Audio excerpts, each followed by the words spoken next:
अब हम पढ़ेंगे ब्रिटिश राज के बारे में। इसके पहले हमने हैदराबाद के निज़ाम के बारे में पढ़ा था। ब्रिटिश राज जो कि 1700 से 1947 के बीच हमारे देश में रहा।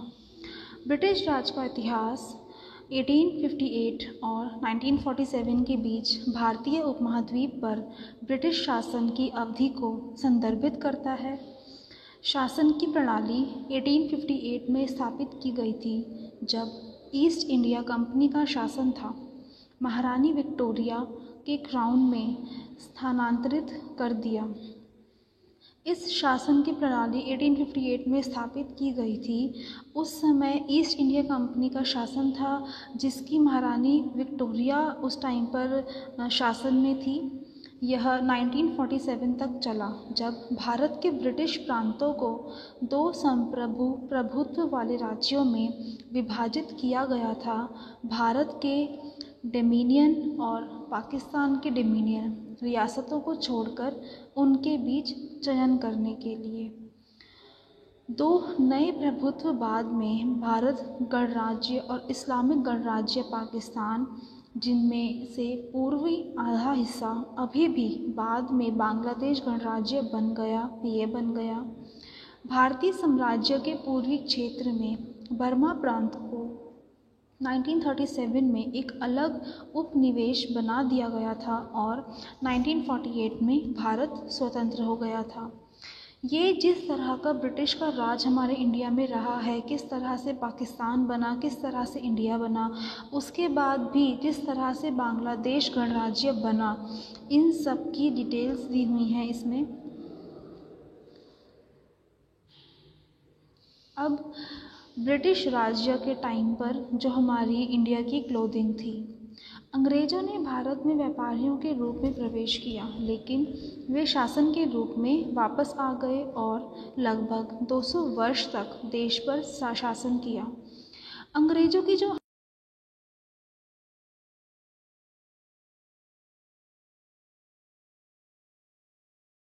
200 वर्षों तक उनका शासन हमारे इंडिया पर चला। वे अपने स्वयं के सांस्कृतिक मूल्यों और पहचान के साथ आए। बहुत ही ब्रिटिश कपड़े और फैशन स्टेटमेंट गोरा साहेब और मेम साहेब को निहारने वाले भारतीयों को छोड़ दिया।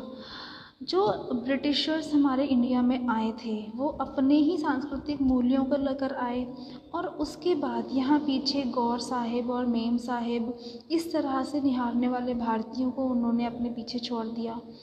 औसत भारतीय विशेष दिखाना चाहते थे और इस प्रकार उनकी शैलियों को कॉपी करना चाहते थे। जो हमारे एवरेज इंडियंस थे, जो हमारे जो इंडियंस थे, उनमें जो एवरेज इंडियंस थे, वो लोग ब्रिटिशर्स को कॉपी करना चाहते थे। वो चाहते थे कि हम उनकी तरह पहने, उनकी तरह दिखें। फैशन सांस्कृतिक पहचान का प्रतिनिधित्व करता है। यह सांस्कृतिक पहचान बदल रही थी। आप जैसा भी कपड़ा पहनते हैं, वो आपकी सांस्कृतिक पहचान को दिखाता है। आप जीन्स डालते हैं, आप सूट्स डालते हैं, आप साड़ी डालते हैं, वो सब चीज़ें, आपका हर एक पहनावा आपकी संस्कृति को दर्शाता है। लेकिन जो ब्रिटिशर्स की कॉपी इंडियंस करने लग गए थे, वो हमारे इंडिया की सांस्कृतिक पहचान को बदल रही थी। आधुनिक भारतीय कॉन्वेंट शिक्षित धर्मनिरपेक्ष देशभक्त था। भारत से संबंध रखना चाहता था, किसी विशेष धर्म, राज्य या संस्कृति से नहीं। जो आधुनिक भारत था उस समय में, वो देशभक्त था। वो अपनी पहचान चाहता था कि इंडियन रहे, ना कि वो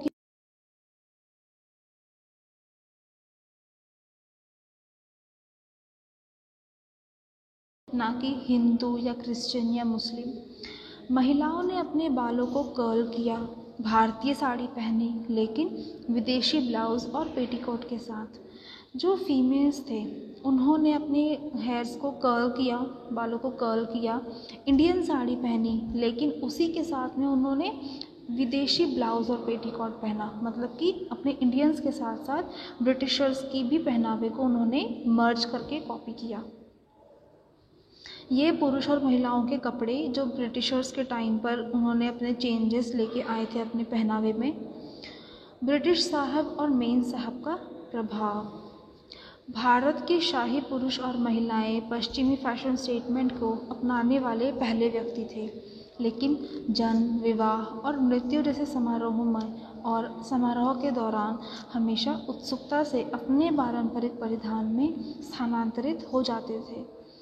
जो भारत के पश्चिमी फैशन स्टेटमेंट को कॉपी करने वाले शाही पुरुष महिलाएं पहले व्यक्ति थे, लेकिन वो लोग भी किसी भी ओकेजन पे, किसी के जन्म पे, किसी की मृत्यु पे, किसी की शादी में ऐसे जो समारोह होते हैं उसके दौरान वो लोग अपने जो पारंपरिक परिधान है वो ही पहनते थे। उन्होंने महसूस किया कि वे आधुनिक थे और उन्हें प्रतिबिंबित करने के लिए ब्रिटिशों की तरह कपड़े पहनना था। उन्हें लगा कि हम लोग मॉडर्न हैं, हम लोग आज के ज़माने के हैं, तो हम लोगों को ब्रिटिशर्स की तरह कपड़े पहनने चाहिए। ये आधुनिक अंग्रेज़ों की तरह कपड़े पहनना, अंग्रेज़ी साहित्य पढ़ना, पाइप धूम्रपान करना फैशन में था। आधुनिक जो उस टाइम के अंग्रेज़ थे उनकी तरह कपड़े पहनना, इंग्लिश नॉवेल,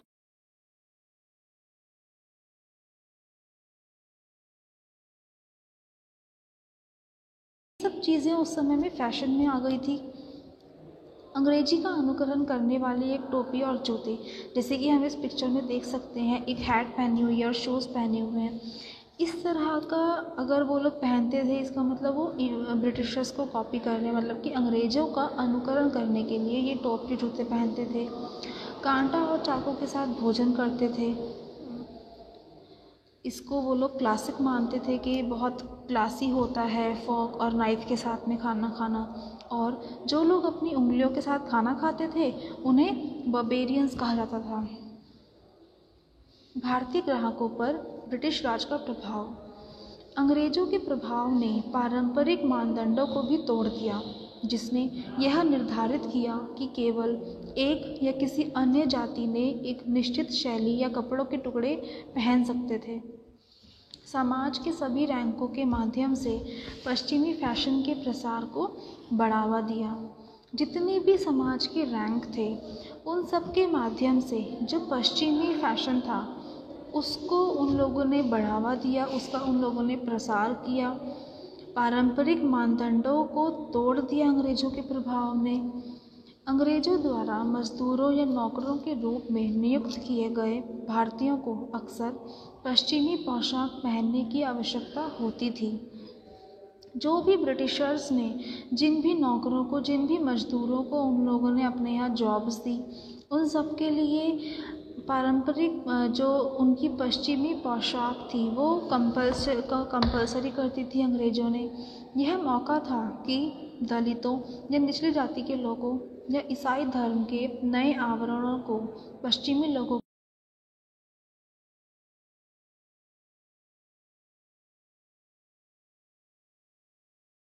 समय में जब जो नौकरों को या मज़दूरों को पश्चिमी पोशाक पहनने उन लोगों ने कंपल्सरी किया। ये एक ऐसा मौका था जिस समय में दलित और निचली जाति के जो लोग थे, जो लोग उनके यहाँ नौकरी करते थे, उन लोगों को भी उन लोगों ने पश्चिमी पोशाक पहनने के लिए मजबूर किया, जिससे जो अलग अलग कास्ट के जो मतभेद होते हैं उनसे वो मिट गए।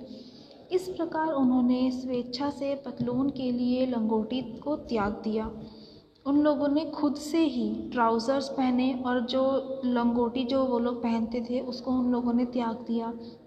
यह ध्यान दिया जा सकता था कि गांधी ने अपनी बात घर चलाने के लिए स्वतंत्रता के संघर्ष के दौरान अपने पश्चिमी परिधान को त्याग दिया, जबकि बाबा साहेब अम्बेडकर, जिन्होंने भारत के संविधान को आकार दिया था लेकिन निम्न जाति से थे, हमेशा पश्चिमी सूट में देखा जाता था, जैसे कि उनसे शक्ति का एहसास दिलाया।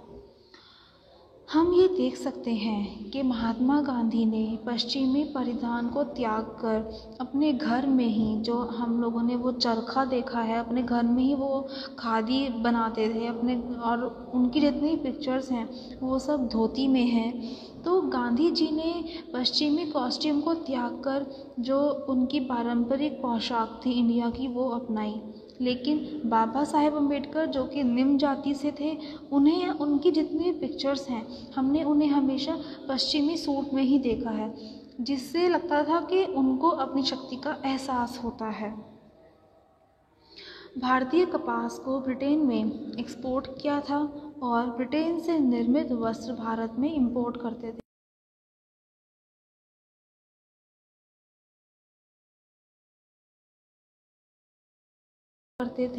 वहाँ से कपड़ा बना के फिर उस कपड़े को इंडिया में इंपोर्ट करते थे। ये बड़े पैमाने पर उत्पादित मिल निर्मित वस्त्र थे और उन चीज़ों की तुलना में बहुत सस्ते थे जो भारतीयों ने पहले देखे थे। जितने भी इंडिया में उसके पहले गारमेंट्स मार्केट में बिकते थे, उन सब के मुकाबले जो ब्रिटिश कंट्री से कपड़ा इंपोर्ट होता था, वस्त्र इंपोर्ट होते थे, वो वस्त्र बहुत सस्ते थे। इंडियंस ने इतने सस्ते वस्त्र पहले कभी देखे नहीं थे। परिणाम उम्मीद के मुताबिक था। भारतीयों ने इन सस्ते कपड़ों को खरीदना शुरू किया और अपने पारंपरिक कपड़ों को पूरी तरह से खारिज कर दिया। जो भी वहाँ से इंपोर्ट हुआ, इंडियंस ने उन कपड़ों को, क्योंकि वो सस्ते थे, इसीलिए उन कपड़ों को परचेज़ करना शुरू किया और जो उनके अपने पारंपरिक कपड़े थे, जो अपने पारंपरिक पोशाक थे, वो क्योंकि महंगे थे और हर एक इंडियन उनको अफोर्ड नहीं कर पाया, इस वजह से उनको खारिज कर दिया। इस वजह से जो अर्थव्यवस्था थी हमारे भारत की, उसमें बहुत तेज़ी से गिरावट आई।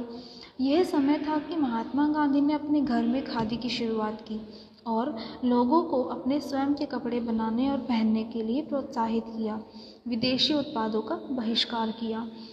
इसी समय में महात्मा गांधी जी सामने आए और उन्होंने अपने घर में खादी की शुरुआत की, अपने घर में कपड़ा बनाने के लिए लोगों को प्रेरित किया, ताकि लोग जो विदेशी कपड़ा है, जो कि हमारे इंडियन कपड़ों से बहुत सस्ता था, इस वजह से लोग उसकी तरफ आकर्षित थे, ताकि लोग उन विदेशी कपड़ों का त्याग कर सकें और अपने जो ट्रेडिशनल गारमेंट्स हैं इंडिया के, उनको पहन सकें। धीरे धीरे और लगातार भारतीय स्वतंत्रता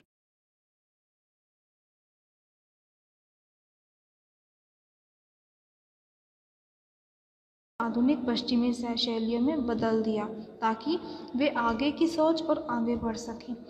धीरे धीरे इसका ये असर हुआ कि पुरुष और महिलाओं ने अपनी जो वेस्टर्न कॉस्ट्यूम्स थे, उनके जो ब्रिटिश कॉस्ट्यूम्स थे उनके, उसको सिर्फ इतना ही सीमित कर दिया कि वो कहीं सार्वजनिक रूप से जहाँ भी शामिल हो रहे हैं, वहीं वो लोग उसको पहनते थे। अपने घर में वो लोग अपने पारंपरिक पोशाक ही पहनते थे। ये सार्वजनिक रूप से वेस्टर्न कॉस्ट्यूम्स को पहनने का उनका पर्पस ये था कि लोग सोचें कि ये आगे की सोच रखते हैं और आगे बढ़ सकते हैं। ये उस समय के वॉर के कॉस्ट्यूम्स थे जो मिलिट्री पहनते थे। अंग्रेज ट्रेडमैन के रूप में भारत कैलिको, चिड्स, कश्मीरी से बहुत सारे वस्त्र आयात करते थे। ये देशों के नाम हैं जहाँ से गारमेंट्स इंपोर्ट होते थे। भारत सबसे अमीर देशों में से एक था और 17वीं और 18वीं शताब्दी में अधिकतम कपड़ा एक्सपोर्ट किया गया था। भारतीय कपड़ों को विशेष माना जाता था और ब्रिटिश कपास और इंडिगो के साथ प्यार करते थे। ये कुछ कंट्रीज़ हैं जहाँ से अंग्रेज ट्रेडमैन के रूप में भारत ने अपना कपड़ा इंपोर्ट कराया। उस समय में 17वीं और 18वीं शताब्दी से पहले उस समय में भारत अमीर देशों में से एक था, लेकिन जिस तरह से ये एक्सपोर्ट किया गया, जिस तरह से इंपोर्ट किया गया, उससे भारत की इकनॉमी बहुत डाउन हो गई। ब्रिटिशर्स उस समय में इंडिया का कपास यानी कि कॉटन और इंडिगो से बहुत प्यार करते थे, जिसको उन लोगों ने एक्सपोर्ट किया ज़्यादा से ज़्यादा। इन भारतीय वस्त्रों ने ब्रिटिश राज से पहले ब्रिटिश टेस्ट को प्रभावित किया।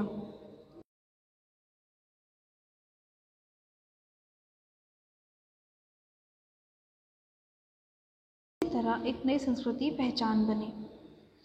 ये हमारे ब्रिटिश कॉस्ट्यूम्स थे, जिस तरह के उस समय में कपड़े चलते थे, किस तरह से इंडिया की जो कॉस्ट्यूम्स थी वो ब्रिटिशर्स की कॉस्ट्यूम से प्रभावित हुई। उसके बाद किस तरह से एक आंदोलन चला हमारे देश में कि किस तरह से उन वेस्टर्न कॉस्ट्यूम्स का बहिष्कार किया जाए और किस तरह से इंडियंस अपने फिर से पारंपरिक पोशाक में लौटे।